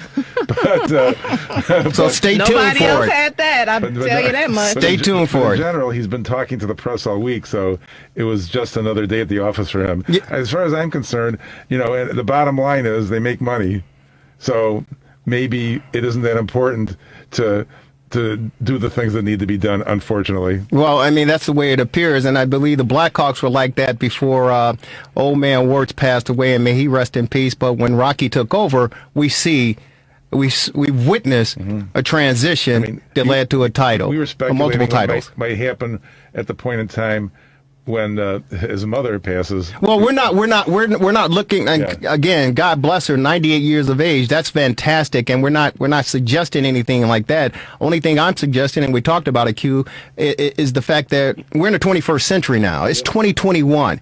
And the mindset that they're bringing to the table is just mediocrity. And like Lauren said, you have a sub 500 record in the playoffs. You haven't been to the title game since 2011? Yeah, against Green Bay. Yeah, you're not making progress consistently to be in the playoffs, develop a winning record in the playoffs, and get into the Super Bowl, man. What was your experience with the organization when you were lacing them up with them? It was totally different because we didn't have Nagy. We had John Fox. Right. And I love Fox to death, right? That's my man, 100 grand. But when I got to the organization, man, it was terrible. I was like, what is this? You know what I mean? It just felt like it wasn't about winning. Describe terrible to us. It wasn't a winning culture. Like you had the good guys, the guys in the locker room who wanted to win, but it's not like the pieces ain't in the right place. You know what I mean? Like starting from the training room, the weight room, you know what I mean? Just everywhere, top to bottom, it's just like it's missing something. You know what I'm saying? So it's just I don't know if it's coaching, I don't know what it is, but like when I got there, it was different. And I was coming from Houston. We was on. You know what I mean? So I kind of regret coming now. Like it was. Really? Yeah, it was just I don't like it. I was depressed. It was bad, bro. You know, it's interesting because Brandon Marshall was let go of his responsibilities for the Bears, and one reason being, the main reason we speculate is the fact that he verbalized exactly what you're sharing with us now, that there was the culture was bad. The culture was bad. And he was trying to as most athletes would do, try to rally the team together, try to rally the locker room together, and he was looked upon, based on what he shared, he was looked upon as being a cancer in the locker room. Wow. And so the Bears felt that they had to get rid of him because he was calling out Jay Cutler. Yeah. I forget who else he was calling out in the locker room, and he was calling them out after, I forget what the loss was, but at the time he was calling them out, cussing them out. Yeah. The door flung open and the media was there, and they heard most of it and saw what was going on, and of course reported on it. And the brass, the Bears, they said we didn't like that. Yeah. They ended up getting him out of town. So he was relieved. Now listen to this. He was relieved after watching this team, this 2020 season team, lose 6 in a row. And the finger pointing starting to happen. He said, I am happy to get this off my chest because I've been saying this all along, and that's why I'm out of Chicago, because of what's going on now. The culture, despite what Nagy says, and we're going to rally behind each other, he said the culture inside the organization is still negative, and he tried to share that. They didn't like it, and they cleaned house and got him out of here. I mean, I can say the same thing, too, because they cut me after 1 year. It's almost like they don't like guys who keep it real and call you out on what's going on. It's like, I mean, that was my 10th year, so I'm saying stuff too the same way. I wasn't as vocal as Brandon, but I'm like, man, this is trash. We got to change. Like, this is terrible. Like, I don't like. So the whole locker room knew I had a voice too. So and I voiced my opinion loud and clear. You know what I'm saying? So, I mean, I don't know. So. With your 10-year experience, and this is the Rewind Sports 60. It's a panel of Jerry Riles, Lauren Cox, the Marvelous One, Dan Marver, Q, the 17th letter. Perfect. And perfect. I love this guy. Kelly Lee Williams! It's the fastest hour in sports conversation. But as far as your experience is concerned, Q, how do you, as a professional athlete, draw the line in the sand where you have to determine, I'm going to be vocal, I'm going to speak out, and I'm going to try to change the culture and the mindset in this locker room, because at the end of the day, it's all about winning. And how do you balance that with Because you're a business, but you're a businessman though. You're a businessman. I'm gonna tell you the real deal. Okay, go ahead. You balance it by your bank account. If you ain't got enough money in your bank account, shut up and go to work. if you got some money in your bank account, do you. By all means, like, you know what I'm saying? I mean, that's as simple as that too. Like, real talk. I can't say, like, if Brandon Marshall didn't have that much money, I'm not sure how vocal he'd be. Same thing with me too. Like, you know what I mean? Like, at some point you got to just be quiet and play your role. But once you become a leader and once you get your money right, like, you can voice your opinion a lot of times. And we asked him about that too, about the culture. I asked him, so you guys will hear what he said. But obviously, it's a problem from the top. I think that that's the issue, in terms of energy and it's transferred to the fan base. I feel like the fan base is really resigned. He didn't think so, but that energy, it starts from the top, and that's the issue. Yeah. Jerry, would you say that the problem has been since Lovie Smith has left? Yep. I mean, this culture, the coaches have changed. The coaches have changed. The culture remains. The culture has not changed whatsoever. The McCaskies are not changing anything. They're just in their 19th, 20th century thinking, like you were saying. And we see all these wonderful running quarterbacks. And the last running quarterback that the Chicago Bears had was Ben Simmons. And I don't think that the Chicago Bears are going to get any more running quarterbacks until they sell the team. Trubisky was a runner, right? Who? Trubisky. Stop it, man. Stop it. Come on, man. Stop it. Stop it. It's like Chase Daniel. Hey, Chase Daniel. Don't forget Bobby Douglas. Yeah. That don't count. Absolutely. Hey, Q. Hey, check his rushing yards, man. Hey, Q. Trubisky is a running quarterback. He's a running quarterback for his life, brother. He runs out of the way to the bank to cash that check. That's my man. My goodness. No. Hey, here's Mr. Trubisky. He's like, man, I got these many zeros on my check. Golly. Something must be wrong. Let me cash this before they change their mind. Real quick, you talked about Lovie Smith, and we're going to get to this. We're going to get to the interview real quick. But you talk about the head coaches as far as the Bears are concerned. Dick Joran from 1999 to 2003. Lovie Smith 2004 to 2012. Okay. And he got fired with a 10-6 record. 10-6 record. It's unbelievable. It's unbelievable. It's Bears. It was believable. And then, of course, you bring in Mark Trestman, 2013 to 24, arguably the worst. Don't bring him up. Don't bring him up. Arguably the We want to worst forget that. coach in Bears history. And, of course, your boy, John Fox. John Fox, I don't know what happened to him. I mean, who knows what happened. And then, of course, we got Matt Nagy. And the jury is still out. The jury is still out. No, it's not. Yeah. No, it's not. Lauren? We wanted him fired. We wanted him gone, the whole regime. He was 12-4 a couple years ago. That was a couple of years ago. Yeah, and we said smoke and mirrors because they had an easy schedule, right? It's a COVID-19 year, though. Y'all forgetting that. Other people are winning during COVID. Let's have some grace on the Bears, man. He was canceled. They Doug get no Peterson won grace. the Super Bowl 3 years ago, and he just got axed. boom. Yes. That's true. Well, gentlemen, ladies, Dang, we're gonna get into this. He sure did get We're gonna get into this. Lauren will set it up real quick, but before we get into the interview with the chairman of the Chicago Bears, George McCaskey, real quick thoughts, reflections on Martin Luther King, his holiday celebration. He would have been 92 years of age had he still been with us today. Kelly Lee Williams, we'll start with you. In a nutshell. Well, we live in a land where we're all God's children, black men and white men, Jews and Gentiles, Protestants and Catholics will one day join hands and singing the words of the old Negro spiritual. Free at last, free at last. Thank God Almighty, we are free at last.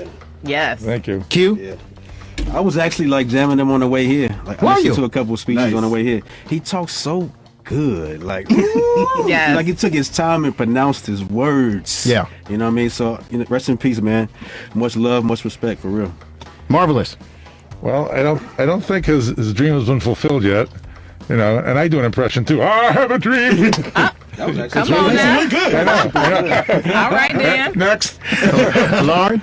For me, I think about how inspirational he was and hope. And that's what we need now. Hope and inspiration versus inciting, which is what our current president did and is doing. So I think about hope and that inspiration, and we all need much more of that today. Yeah, it's interesting for me. Thank you so very much for sharing, everyone. It's interesting for me because I'm 58 years of age. It's 2021. And I obviously remember back when Dr. King, I don't remember vividly, of course, but well, the point being is that the struggle continues. And that's sad and disappointing to me because I'm a grown man with kids who are more or less grown, and the struggle continues. And for me, there's something wrong with that picture. There's something definitely wrong with that picture. And you talk about listening to his speech, Q. You're absolutely right, because when I listen to it, if I'm driving in a car, honestly, I want to get out the car and start running. Yes. Because it's so powerful. It's so powerful, that quick. And the fact that he spoke truth from the heart, and he didn't care. But what gives me hope, and I believe we're really there, based on everything that we've experienced in 2020, and especially with what happened at the Capitol, when he said in his last speech, I may not get there with you. That's the one I heard. I may not get there with you. Yeah. But I want you to know tonight that we as a people will get to the promised land. Yes. When all of this stuff started happening, I said, okay, we're there. The reckoning is here, Jerry. We're there. We're here. And ladies and gentlemen, those of you listening to WCPT 820 AM, the Rewind Sports 60, listen, it's got to happen. Everything that we're experiencing and seeing, it must take place. But you have to stay focused. You have to pray up, stay prayerful, keep the hope, and let God's will be done. That's it. Let God do his work. Yep. That's all you have to do. Now, all of you fools out there running around, going crazy, screaming, ah! Hey, listen, you better get right with yourself. But when Martin Luther King, that resonated with me. I may not get there with you, but we as a people will get there. We're on the move. I've been to the mountaintop. Yes, sir. He said, I've been there. He's been there. Yes. It's over, ladies and gentlemen. Prophesizing his own assassination, really. Pretty much. He did. Lauren, you want to set this up, George McCaskey? Absolutely. Chicago Bears chairman George McCaskey was on our show today, and I asked him about the quarterback situation, which we all want to hear about. So let's hear George's thoughts on the Chicago Bears quarterback. George, I want to talk about the quarterback situation here. Mitch, obviously, we don't know what's going to happen with Mitch, but in the event that he doesn't come back, are you open to a possible Watson trade? Sam Darnold is on the table in terms of possibly being able to come to Chicago. Derek Carr, we've got some free agents. Ryan, Dak, Phillip Rivers, we don't know what he's going to do. What are your thoughts on the quarterback situation in Chicago, and are you prepared to make some changes such as that I mentioned before? Well, all of that, Lauren, is going to be part of, as I said, our end of season evaluation. And again, Bears fans should feel good that I'm not involved in the decision making as far as player personnel decisions are made. I'll say this about Mitchell Trubisky. I can only speak to him off the field. And off the field, he is an outstanding young man. He works hard. He has a passion for the game of football. He loves the game. He loves his teammates. His teammates love him. And I could not have asked for more of a Chicago Bears quarterback off the field than Mitchell Trubisky has given us. Wait a minute. All those attributes that you just shared regarding Mitchell Trubisky, I some people may argue, but I think I have those attributes. I really believe I had those attributes, George. You think that I could come and suit up? Quarterback, Riles? Well, I think, you know what, George? I think I can grab the football and dump it over to David Montgomery. I think I can do that. I think I can flare it out to Mooney. I think I can try to do that. And if you want me to go deep downfield, maybe a 30-yarder or 40-yarder, you know what? If I get my arm loosened up a little bit, I think I can get downfield. I might just be able to do that for you. Well, I can always count on when I'm sitting in the stands watching the game. You see a play on the field and you hear some guy behind you say, "Man, I could make that play." And I feel like turning around and saying, "No, sir, you can't." Well, Which is why you and I are here and they are out there. That's exactly right. Think about you want to put on the best radio show you can, right? And you come to work every day to excel. Well, how would you like it if there were somebody on the other side of the board who was doing everything he could to make sure that you did not have a successful show? He was, sabotaging the computer, the cart machine, whatever you got going over there. Everything that you were trying to do, he was doing his best to make sure that didn't happen. It's not as easy as it looks. I understand we need to play better. I understand we need to get more wins, and that's our goal. George, this is Dan again here. I know that when you talk about player personnel, it's really going to be in the hands of Pace and Nagy. So, you're not going to give us specifics, nor could you at this point, as to what might be done. But Lauren mentioned a number of different possibilities which could happen, and I'm sure that you would approve of anything that would make the Bears better. But so, I guess you can't speak to specifics. Wouldn't that be true? It's all up to Pace and Nagy, isn't it? Yeah, well, I can't talk about specifics for a couple of reasons. Number one, Lauren mentioned at least one player who is under contract to another team, and it's not it's not permitted for personnel from one team to talk about whether or not they would like to have somebody who is under contract to another team. The commissioner kind of frowns on that, and he makes his disappointment known in the form of monetary fines. Yeah, he does. He does. We love him. He does. One final question, and George, thank you so very much for taking time out on this Sunday to spend with us. Hope you're safe and sound. And again, I echo what Lauren mentioned earlier regarding the handling of COVID-19 and the testing and everything. That we've endured this past year. And I honestly was really surprised. I was one of the negative individuals with the glass half empty. I didn't think that we would get through a full NFL season, let alone get to the playoffs. And, hopefully, it looks like we're going to a Super Bowl. So I commend, despite the positive testings and things that have taken place, I commend the overall execution as far as the Bears organization and what you guys have been able to do up there to protect these players and keep things rolling all season long. So thank you so very much for that. Well, I appreciate you saying that, but it's really a tribute to the players all across the National Football League. We're so impressed with our guys who did what was asked of them in terms of testing, physical distancing, mask wearing, proximity tracing, and then to exercise the personal discipline away from the facility that is necessary to make sure that they were available day in and day out to play games. It's just extraordinary when you look at some of the problems that are already occurring as the NBA and the NHL try to resume play, and hopefully baseball very soon. This is a very, very challenging environment, and I think our guys did a great job coping with it. They certainly did, and you had great people up there helping out as well. One final question, and again, we appreciate you, staying with us and taking our questions and giving us the most candid and honest answers that you could. This is what I'm pitching for. One thing we didn't get a really chance to discuss with you was representation in the front office regarding minorities / women. We've seen what the Blackhawks just recently have done. We've seen what the Bulls have done, as far as their front office is concerned. Of course, Kenny Williams over with the Chicago White Sox, the position he's been in.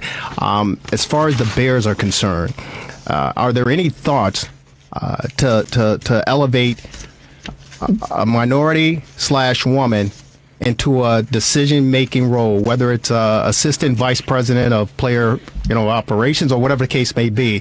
Is there anything on the horizon regarding more minority representation in the front office of the Chicago Bears? Yeah, that's a great question, and I'm glad you asked it, because it was about this time last year that we engaged the Kaleidoscope Consulting Group, which is a diversity and inclusion firm, to help us through this process. We've had some great discussions. We had a real meaningful all-staff discussion after George George Floyd was killed last spring. And we've had focus groups among the staff and leadership interviews. And the Kaleidoscope Group is helping us work through this process as we move forward. And the way it's been explained to me, it's not simply representation in terms of numbers, as you mentioned. It's people in leadership roles, and it's a culture of acceptance and tolerance. And that's all something that we need to work on. We want the Bears to be a model in this area. And we have our work cut out for us. We have a lot of work to do, and we're looking forward to the challenge. Real good, real quick, and thank you. Very, very well said. But I'm going to help you out here before we let you go. You don't need Kaleidoscope. You can use them, and they can be a source of reference for you. I'm going to give you a few names that I certainly know will do an impeccable job for the Chicago Bears organization that will reflect the leadership in the organization and the results on the football field. You ready for them? You ready, George? I've got pen in hand. There you go.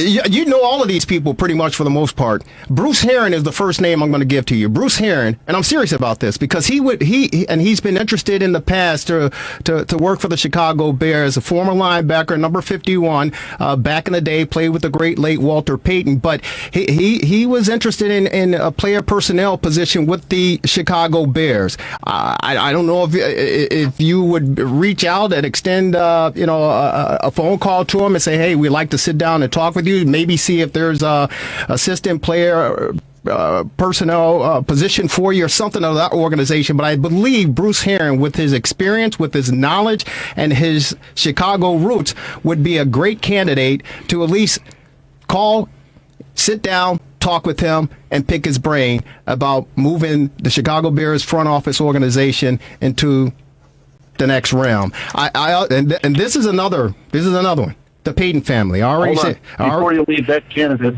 I know Bruce Sluggo Herron very well. Yeah. I used to pick up his sweaty socks and jocks in the locker room back in the day. He and I go way back. But in terms of any individual, and here's another thing that Bears fans should take great comfort in. I don't tell anybody at the Bears who they have to interview.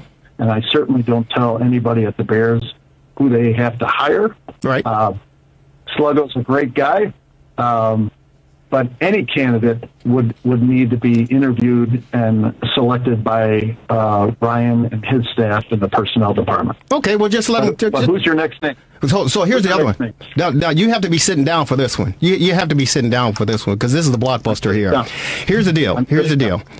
Everybody loves Papa Bear George Halas. Because we only have to say why. But Grandpa Halas loved number 34, as we all do, Walter Payton. May he rest in peace. He has two beautiful children, professional people here in Chicago.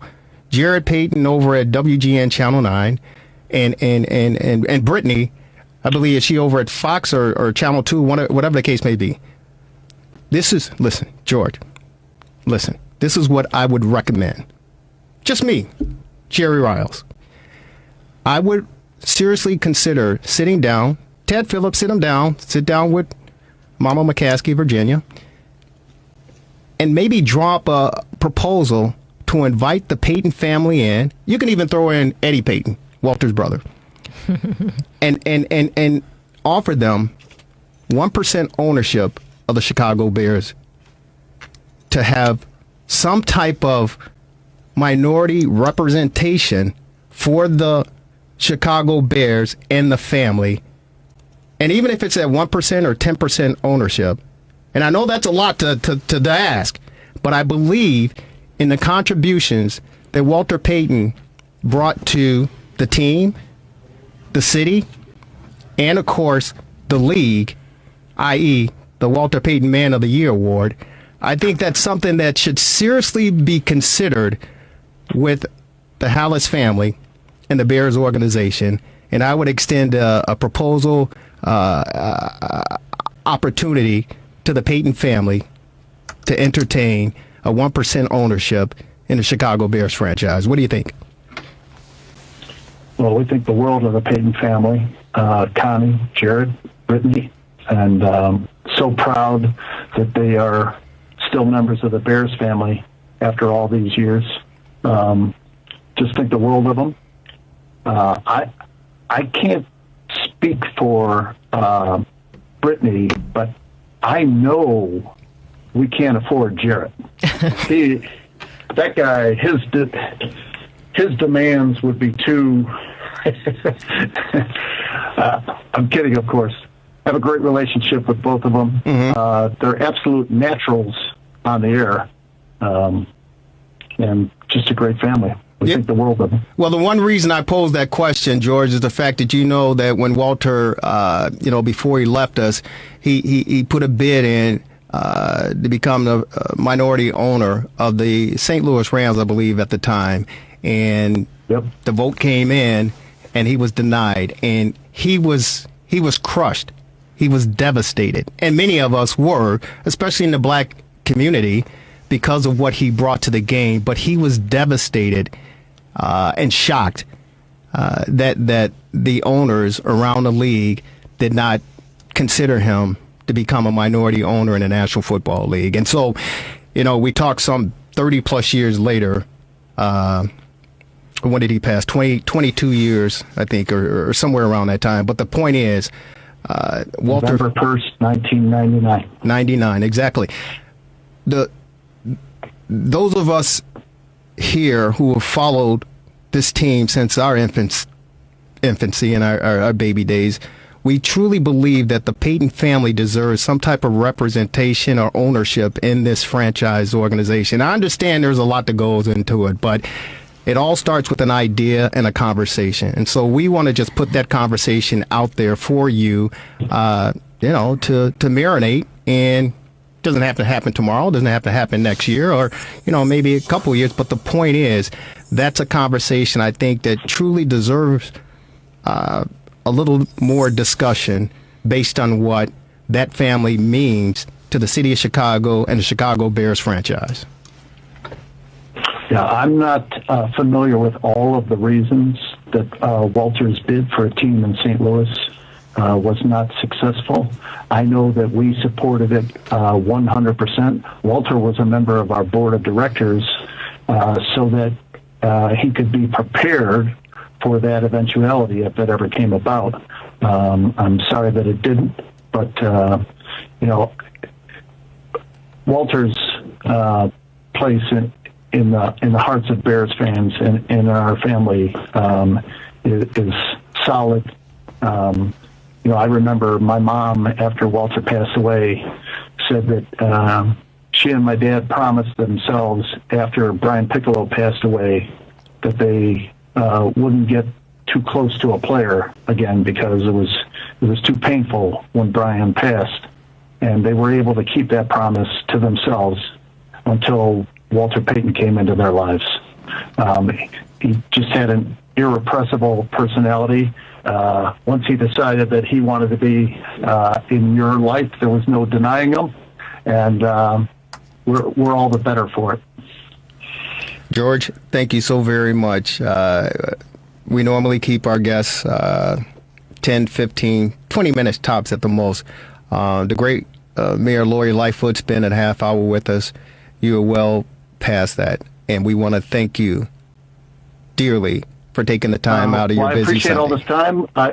I was told it was going to be about 10 minutes. Hopefully you can edit it down and maybe get maybe 30 or 40 seconds of usable material out of it. I think we can find something. George, thank you so very much. God bless you, and God bless our Chicago Bears. And we don't want to be like the Buffalo Bills. We don't want to be in the stands. Well, we like to be the Buffalo Bills, but I mean, we don't want to have to wait 100 more years to get back to the playoffs and to the championship game. We want another Super Bowl here. So roll up the sleeves and get the job done, and let's go. We beat this pandemic, and let's beat some NFC butt and get back to some winning ways here in the Chicagoland area. Thank you so very much for taking time with us.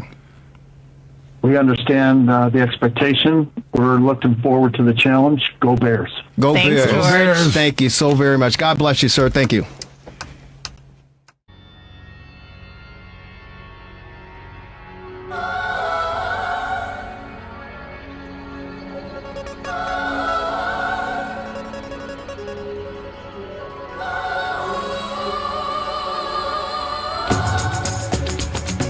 Welcome, everyone, to another edition of the Sports Medicine Update, a weekly podcast with yours truly, Jerry Riles, and, of course, the Honorable Dr. Chad Padromas, our second season. Doc, Happy New Year to you. Happy 2021, and happy season. The NBA is underway, the National Football League and playoffs. Our Bears are eliminated, but, of course, we're looking forward to the Super Bowl and college basketball with March Madness. There's a lot to unfold here, a lot to get into. But first and foremost, how are you and your lovely family doing?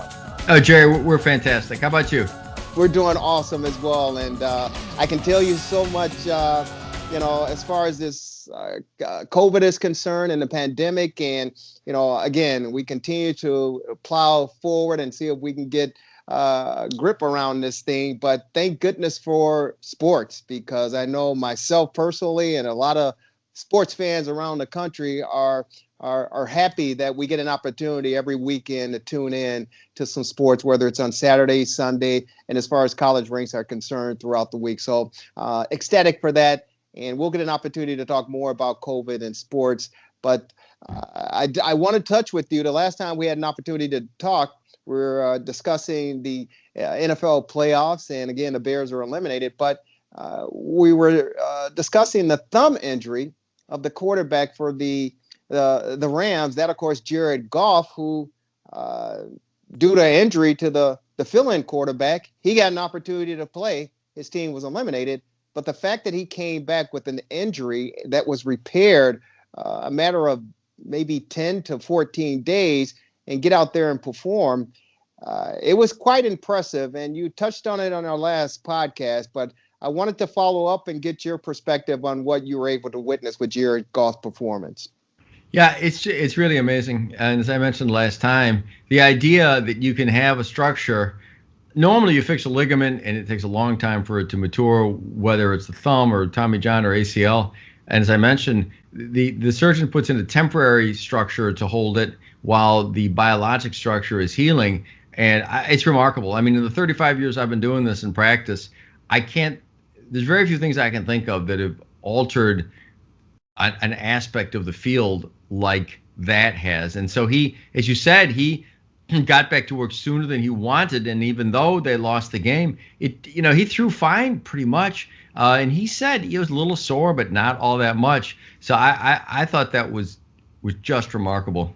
Yeah, it was remarkable, and television did a great job of showing a comparison between his throwing hand and his normal hand, and how his index finger and his thumb looked under normal circumstances compared to the restructured, surgically repaired thumb. And of course, he had a brace on it as well. But the fact that, as you talked about, he was able to go on out there and perform in the playoffs and execute was quite impressive.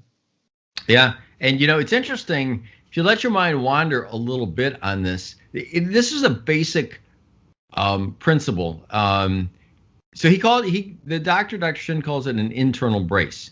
And so the idea is that normally when you would repair, for example, that thumb ligament, you'd put the person in a brace or a cast, like an external brace. So he was doing it on the inside. And it relies on putting pins in the bone, holding in the bone, and not loosening, and the person being able to function. So, it kind of makes you wonder. It's almost like a new principle of surgery. Could you do this with other ligaments? So I'm an ACL surgeon, as you know. And so, actually, in Europe, not really here, people have used synthetic grafts for ACLs for a long time. They've tried, and they haven't really worked out well.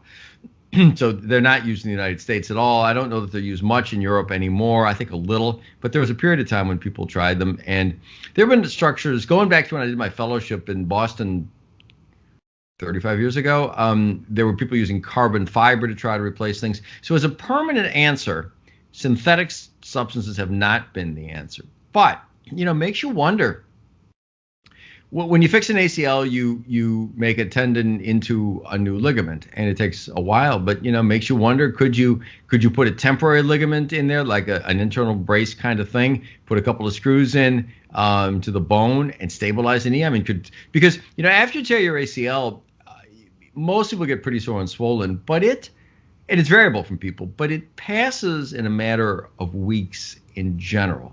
So I don't know that you could do it in 2 weeks, but you might be able to do it in 4. And that's a whole different thing. Somebody, Tariq Cohen tears his ACL at the beginning of last year and misses the whole season, right? So, if you could do something like that, you could be back maybe halfway through or before. Tommy John surgery. These are a little different than what Jared Goff had. He had a ligament that was torn and it was kind of reattached. The things that I'm talking about, the ACL and Tommy John, you're actually taking a tendon from someplace else and having it morph into a ligament. It's kind of different. But in some ways, the principle is the same. If you can put a temporary synthetic structure in that would stabilize the joint while the other one was healing, who's to say? So I don't know. It'll take somebody with ingenuity and guts to think about doing something like that, and might be kind of a big gamble to take, because if you do a big ACL reconstruction and put a temporary structure in and it fails, that's kind of a problem. But it makes you wonder. I mean, it really makes you wonder if that could be the harbinger of more things like that in our field. And actually, while we're talking about that, when you think about the implications of this, so it was maybe, I don't know, 8-9 years ago, I don't know exactly, when Jay Cutler had a pass intercepted and the player's running the other way, and he went after to try to tackle him. In the process of trying to make the tackle, he tore a ligament in his thumb. I don't know for sure, but it was probably the same injury that Jared Goff had. And, he got it fixed, but he missed the rest of the year. And I don't remember the exact numbers, but the Bears were very close to making the playoffs. They had done great. And they had a backup in Caleb Haney, who had, very accomplished college quarterback, but for whatever reason, the Bears just weren't able to get over the hump, and they just barely missed the playoffs. So, you wonder if that were today, maybe he could have gotten back in a couple of weeks. Maybe history would have been different. The whole, because he was up and down with the team, obviously, and that was an up year, right? So who knows if they'd have made the playoffs and he'd come back, maybe everything would have been different. I don't know. But it's not an uncommon injury. Rajon Rondo, I think, had the same thing that year with the Bulls. They were up 2-0 in the playoffs against the Celtics. Remember, they were doing great. And they lost when they had Dwayne Wade and Jimmy Butler. And he went down, and I think they lost the next 4. I don't remember, but I know they lost. So I don't know. That probably wouldn't have allowed him time to get back for that series. But it's not a rare injury, and it's just a sea change in how it's handled. It's interesting. Dr. Chad Padroma's the Sports Medicine Update, a weekly podcast. It's interesting how much of it is a doctor's, ingenuity to test the waters or go beyond, and how much is it the athlete himself that, or when you talk about professionals, ownership pushing the envelope, so to speak, to venture into the new age of medicine. So I guess basically what I'm asking you is, how many times would an injury such as this, you talked about Jay Cutler and you talked about Jared Goff, how many times, and we talked about the ACL and the evolution of that injury and repairing it, how much is it does it take for medicine to catch up with what we want as humans to get back out there and perform? So I'll tell you, it's a complicated question, particularly with professional athletes. And so the main answer to your question is it the players, the ownership, is the doctor? This is entirely on the doctor, because nobody, I don't know who Dr. Shin did his first one on, but nobody expects when you get that injury that you're coming back right away. And so, again, I don't know the circumstances of how he finally decided to do it, but I think it's probably something like him saying, well, we can try this. And I don't know if he did any other studies on animals or anything else or cadavers. I don't know. but it might have been something like saying, well, we can try this. I can't guarantee that it'll work. You're taking a chance. It's experimental. And if you want to go for it, I can try. But I'll tell you, it's a really difficult, speaking as a practicing surgeon, it's a really hard thing to do. Because then you say to yourself, well, what if it didn't work? What if, so that ligament tears, you sew the ligament together, and then you put this other strap thing in with a couple of pins. Well, if the pins pull out or it doesn't hold, that's one thing. But if that happens, the ligament you repaired is going to get torn a second time. And if that happens, the chances of being able to repair it with as good a result are probably less. So you're kind of playing with fire, right? Because you could try this, and if it doesn't work, then you go back in again and do the conventional operation. And you're probably taking a chance that he'd never come back, that the ligament would be so messed up that you couldn't fix it. So I have to tell you, I admire the heck out of Dr. Shin for doing this. It not only was smart, but it takes guts. And, in our field, rightfully so, you just don't go doing things because you think it might be a good idea, right? You don't go, you have to have good reasons if you're going to have some innovations. If you do a procedure that results in somebody having a permanent problem, it's a hard thing to live with. It's hard for the patient. It's hard for the surgeon as well. So I think I can't think of another area. I mean, because again, I've been doing this for 35 years. I started my orthopedic residency at Rush in 1980, a sports medicine fellowship at the Mass General in 84. So that's 40 years, right? And the other things that I've seen, I fix ACLs. When I first started, we did this huge operation, big incisions, hospitalized, pretty good success. And, I was among the people in the era that was kind of developing a minimally invasive thing. And in my case, it was the late 80s. So, that's pretty significant. But, so the advent of arthroscopy was a huge change, but that was before. And we've refined our arthroscopic techniques. But I mean, I honestly, the common sports medicine injuries, meniscal tears and ACL tears and labrum tears, there have been refinements in technique in the era of arthroscopy, but this goes back to the 80s. But I can't think of anything else, honestly, where you would so totally change the paradigm of treatment that something that would take months to get better gets better in weeks. It's quite an interesting venture as far as witnessing what Jared Goff went through with the surgery and being able in a short period of time to recover, so to speak, and get back out there and perform. As a lay person or a weekend warrior who may have experienced the same type of injury, is it recommended from a medical standpoint, from a doctor's perspective, to let the procedure, let it heal and take the time to get it back as close to normal as possible, as opposed to rushing, within 2 weeks to get back out there to perform your task? I don't know. I mean, if you had that injury, and you were in a sport, I mean, if it were me or if it were my, son or daughter or whatever, I would probably, I mean, it kind of depends. See, there's a little more to it than this too. So, as I recall, and I haven't read this literature closely, but as I recall, the results of doing it quickly with the internal brace versus not, I think it's been studied, and I think it's the same. So, yeah, I mean, why not do it that way? I'll tell you what happens, though, is that, see, surgery is a funny field. It's surgeon dependent, a lot of things, right? I mean, so Dr. Shin doing it is one thing. But somebody who had never done it, only doing it once or twice and trying to do it, is another thing. So when you're doing something that's new, it's important to make sure that the person who's doing it has some experience with it. I mean, if it were me, I'd probably go try to find him or somebody who had done a lot of them, because, having somebody doing it for the first or second time who just read about it, is your chances of not as good a result are probably greater. Yeah, Well, I mean, very well said and great advice, to say the least. I want to transition and get back into it because, of course, we're still just I don't know if you want to call it celebrating, but we just reached a point of a year anniversary of COVID, the virus hitting the United States.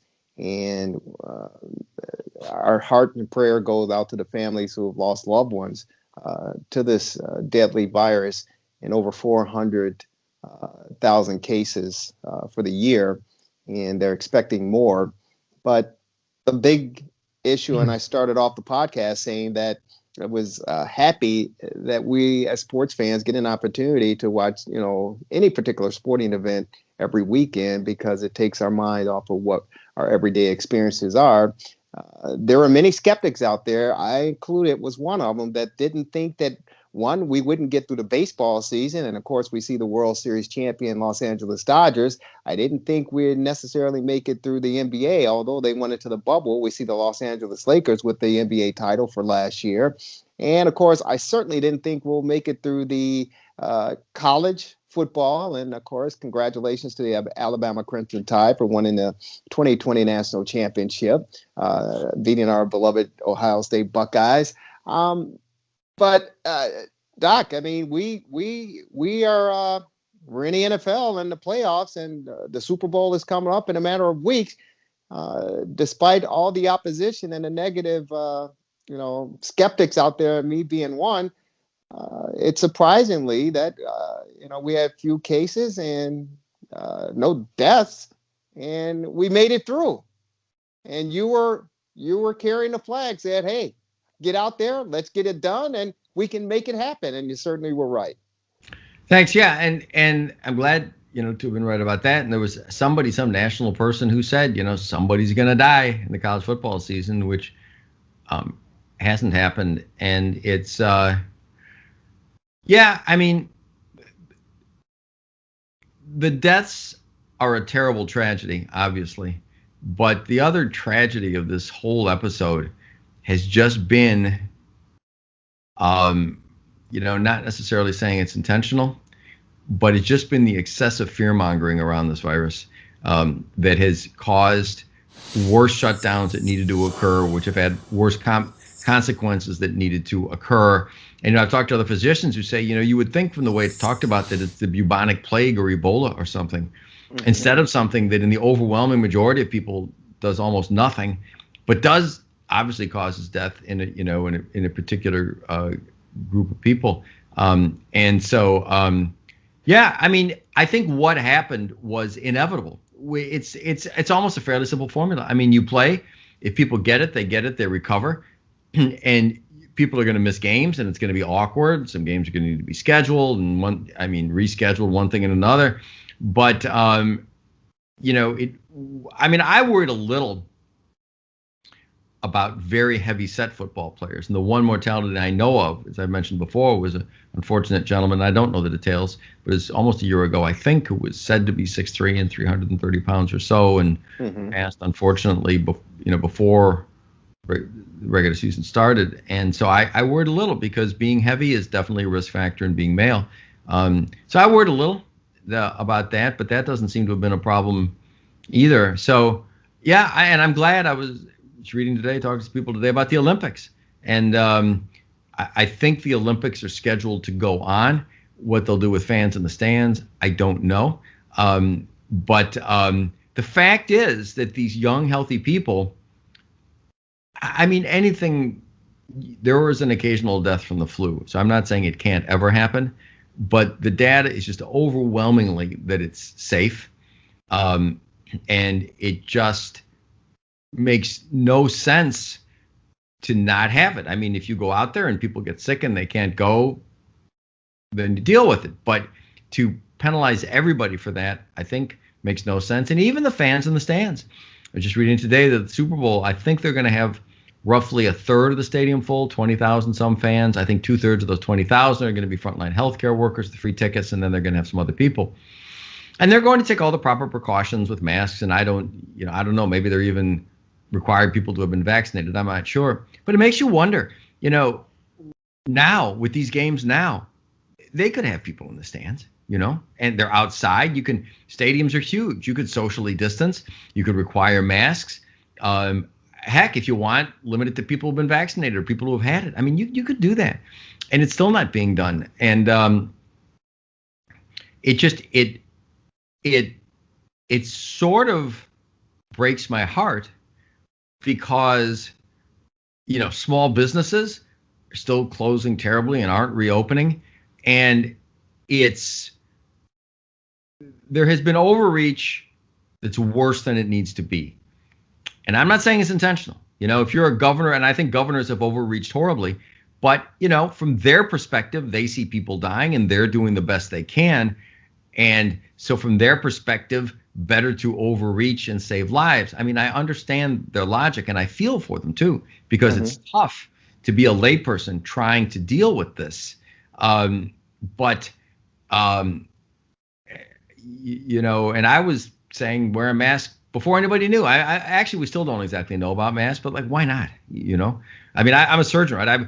I don't operate now as much as I used to, but I would wear a mask most of my working life early on, and so what's the big deal? But so I hope the Olympics take place, and I'm glad fans are going to be in the stands at the Super Bowl. And again, it's an outdoor sport, and so I'm not at all surprised that things have gone well. And actually, there's another layer, and I've talked about this every time we've talked about it, but there's a whole other layer. The vaccine's extremely important, no question. But there are treatments. I've mentioned before, hydroxychloroquine that we've done research on, ivermectin. There's no question that this stuff works. There's no question it would save lives. It's being used elsewhere in the world where they don't have the luxury, where they don't have as much in the way of funds. So I'm just hoping that the word gets out, because there are people, you want to vaccinate people and prevent people from being sick, of course. But there are people who are getting it who could be treated with these drugs if there were greater awareness. And again, this isn't intentional, I don't think, things are, I was interviewed in a radio show on a major radio station in Chicago a month ago, about 6 weeks ago, because we'd done these research studies. And the hostess said to me, well, do you think we'll be back to normal by 22? So this must have been maybe early December. And I said, if we do things right, we should be back to semi-normal by early 21. And then we run into supply chain issues, right? Which is kind of unfortunate with distributing the vaccine. But I mean, what's normal, right? Is wearing a mask normal? No, but I don't think wearing a mask is a big deal myself, and distancing. But when I say normal, I mean people getting back to work, businesses not folding. So anyway, so I'm not surprised, and I think things will continue to be fine. And I'd like to see the pace accelerate. I'd like to see more sports allowed at a higher level. I'd like to see more fans in the stands with precautions going forward. Yeah, it's interesting and very well elaborated as far as explaining your thoughts and viewpoints on how we move forward.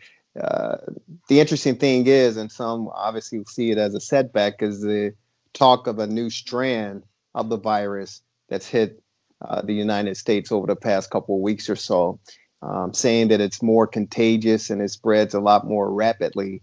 Although fatalities may not increase, it still puts many of those with pre-existing conditions in a much vulnerable state and position. How do you address that regarding sports and the world of athletics, trying to get back to some normalcy? So, Jerry, I think that it's probably not a significant thing. It kind of goes back there, and I think it gets back to bad news sells, right? I mean, people getting out there, it sells newspapers. And again, I'm not saying anybody's doing anything bad on purpose, but it kind of gets back to the doctor who I'm sure was well-intended from Penn State, who said that, I forget exactly what he said, but maybe a third of the people were going to have heart problems. Remember that? After 19, it turns out not the case. It was retracted. And I think the thing is being examined so closely. I just don't think that it matters much. And why I think it's important not to get wrapped up in it is I think focusing big picture, if you take precautions, social distance and masks, if you vaccinate the people that should get vaccinated, and honestly, let the people that are healthy get it, So now it's not even a 14-day quarantine. It's 10 days out of your life. Some of them get pretty sick, but they get over it. And I just hate to see, how shall I say, progress toward normalcy being retarded by being slowed down by things like this. Because I don't think, big picture wise, any of this is going to matter much. And I think that shutdowns are matter a lot. So I'm not, maybe it is more contagious, one thing and another, and but I just don't, and it's not going to be the last time people will come across this. Something else you said is very important. Getting it is one thing. Dying from it is entirely something different. Mm-hmm. And it's the dying from it part that is what really matters. So I don't think, and the tone of it sometimes is, well, we've had this bad virus and boy, now it's going to mutate and it will turn into Ebola and it will turn into the bubonic plague, and it hasn't, and I don't think it's gonna. Yeah, I don't know, and what a difference a year makes, for sure, because we were all in the dark, so to speak, regarding this virus, and obviously, as you mentioned earlier, it's been compared to the flu, and there were some officials, local, state, and of course federal, leaders who, at one point in time, say, "Hey, you don't need a mask." And then as more information became available, oh, you better wear a mask. So unfortunately, again, over 400,000 people have lost their lives to this virus, and it affects all of us. And I agree with you. The important thing is to be responsible, not only to yourself and to your family, but your neighbor as well. The vaccine, I think that's a personal decision that we all have to make. But as far as getting back to some sort of normalcy, we don't know what that picture actually looks like. And you're right. You don't want the little guy to suffer, whether it's the small business owner in your local town or even the kids in education is concerned. You want to just make sure that we can live some sort of respectable, normal life. But until that time, and I look at it as like the Tylenol scare. Remember with the Tylenol? Yeah. There are people in this generation who have no idea what that means, but it's almost it's stunning that prior to that, I mean, you can literally walk into a store, open up a bottle of Bayer aspirin, take one out and seal it back up and go on. But now, after that big scare that happened, everything gets sealed. So with this pandemic, we talk about getting back to some sort of normalcy. That normalcy, it may be the fact that we have to wear a mask every day, wherever we go when we go outside. So I don't know, but again, getting back to the world of sports, it's commendable that the respective leagues and the respective owners and commissioners on the chancellors, presidents on the collegiate level, all are doing their due diligence to get back to some sort of normalcy and letting the kids play and letting the athletes get out there and trying to keep the protocol as set as they possibly can so that we can have some sort of normalcy, and hopefully we can move forward and get back to a normal way of lifestyle, hopefully. Yeah, I hope so too. And I think there should be more of it. And I think that I'm a physician, so I don't want to sound self-important, but I think the political leaders would do well to listen a little more to physicians, frontline physicians, because I think, look, if you're a political leader, again, I think it's kind of difficult to understand some of these medical studies, and particularly there were several fraudulent ones out there, as you probably know, that were retracted that are still being cited, unfortunately.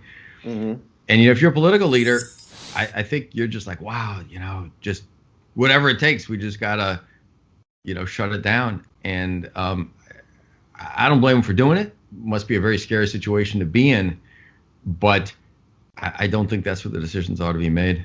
And honestly, I don't think it should be made by centralized scientists either. I think it should be made by frontline physicians.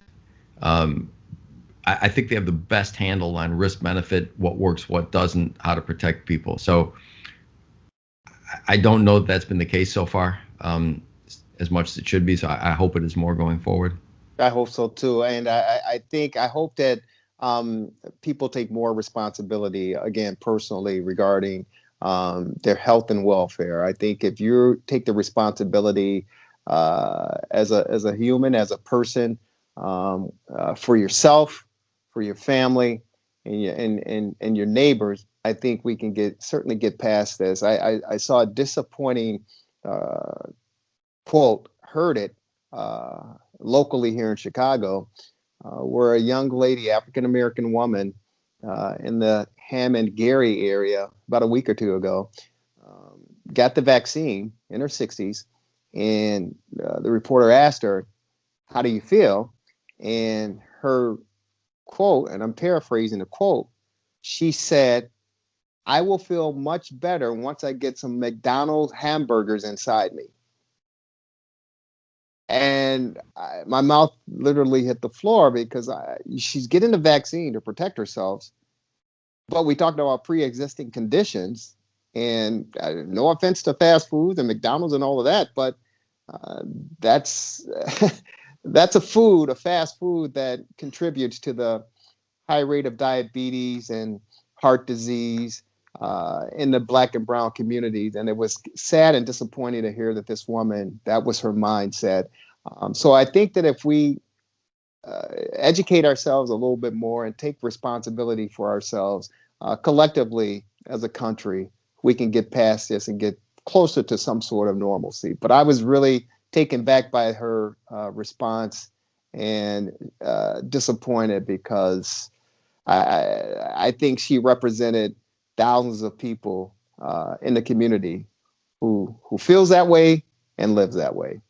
Yeah, it's very sad, and it's unfortunate that it's gotten to be politically incorrect. Like what you're just saying is the truest words you could possibly say, but they've gotten to be almost politically incorrect to say it. Mm-hmm. And people who say that, Boris Johnson talked early on about, because obesity clearly contributes to mortality, about working on that, and he got shouted down, and hasn't brought it up since. The CEO of Whole Foods, not Bezos, but somebody who works for him, came out recently and said, the answer to the healthcare problem, he said, is just not to be sick so often. And he brought up too the incidence of obesity and all that kind of thing. And there's a lot of attention given to. There's a recent cover of Cosmopolitan, not something I usually read, but it was pointed out to me. And there was a heavy African American woman, and then on Cosmopolitan in England there was a heavy Caucasian woman, and the word was, "This is healthy," and the idea being comfortable in your own skin. But it got kind of shouted down because it's not healthy, and people said, especially now with COVID. But it's tough love about lifestyle is filled with landmines now. Of all kinds of things by saying. So I laud you for saying what you said, because it's absolutely the answer, and it's not said enough. Yeah, and that's why I believe we have this platform and this podcast to speak the truth and to get the knowledge out there for people to make a decision regarding their personal life and their personal lifestyles. So I commend you and appreciate you for doing this over the past year, and we start our second season. And you don't have to like it, as far as our viewers are concerned and our listeners. But it's a matter of educating yourselves and taking that information and using it to the best of your benefit to take care of yourself. And that's, I believe, what the sports medicine update podcast brings every week, and that's what we continue to try to deliver here. Yeah, it'd be great if that were, had some influence in that regard, I think. Well, if we can influence one person, I think we've done our job, and I'm sure we have. Agree. I totally I'm sure we have. Hey, Doc, it's a pleasure and great talking with you always, and we can continue to go. But we will certainly look forward to talking with you next week, and let's see what's on the horizon. But if anyone wants to get more information for Dr. Chad Prodromos and find out more, whether it's COVID or a knee injury, an ankle injury, or whatever the case may be, for the weekend warriors, the amateur athlete or the professional athlete, how do they find you? So our phone number is 847-699-6810. Got a great staff. Like to help any way we can. Just give us a call. Sounds good. Dr. Chad Prodromos, thank you so very much. Stay safe and enjoy the weekend, and we'll look forward to seeing you next week, sir. Likewise, Jerry. Thank you. Take care.